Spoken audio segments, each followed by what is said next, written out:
In this chapter, I'm introducing the valuation after the acquisition and before disposition. This includes depreciation, impairments, and depletion. Actually, depletion is applied for the natural resource. And finally, the presentation and analysis. First, depreciation, the method of cost allocation. So depreciation, we know, is an expense. Why we recognize depreciation? As we know, when a firm first acquires the asset, it does not recognize all the expenditures as expense.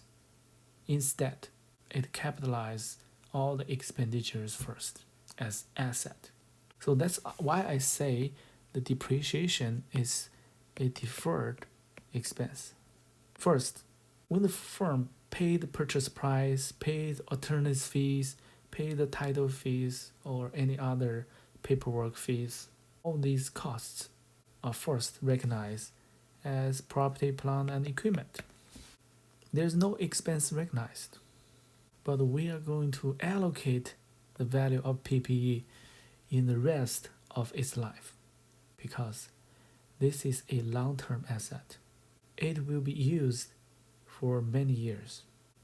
In other words, it contributes to the revenue generation in the next few years. So we should allocate the expense according to its contribution to the revenue generation. So that's actually embodies expense matching principle. For example, so a asset can be used for 3 years.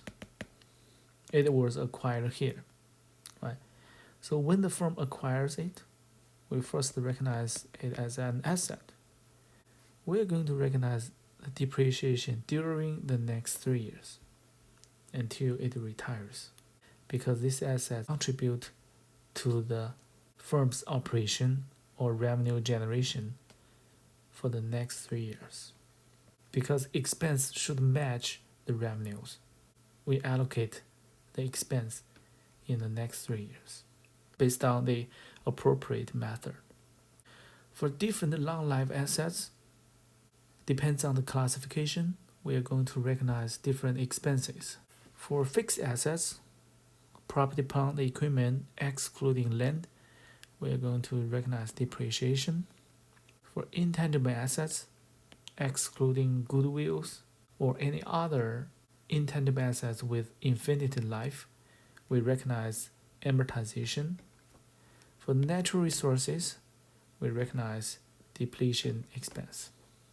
These 3 different expenses apply to different assets, but the methodology are similar. To recognize amount of depreciation, we first should answer 3 basic questions. First is, what's the depreciable base? What's the useful life? What method is more appropriate?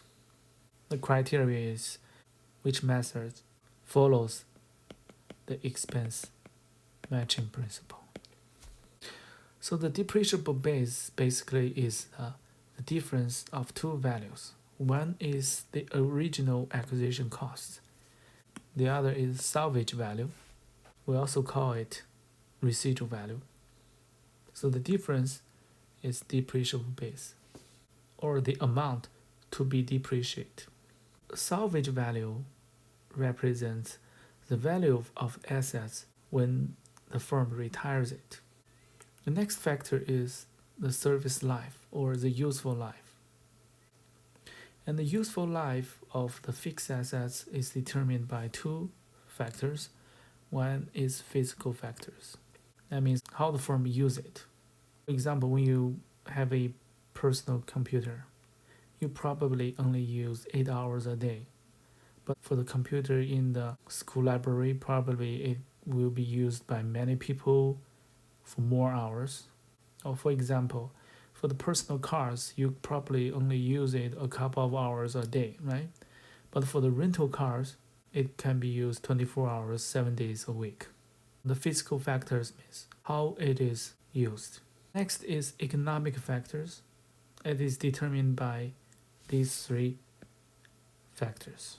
For example, my personal computer I usually use 3 or 5 years. It does not mean my computer is broken because it is too old, it is too slow, the capacity have a negative impact on my efficiency. So I have to use a newer one. The next one is the methods of depreciation. The choice of the methods is determined by the specific assets and the firm's operation. Which is more appropriate determines which one follows the expense matching principle.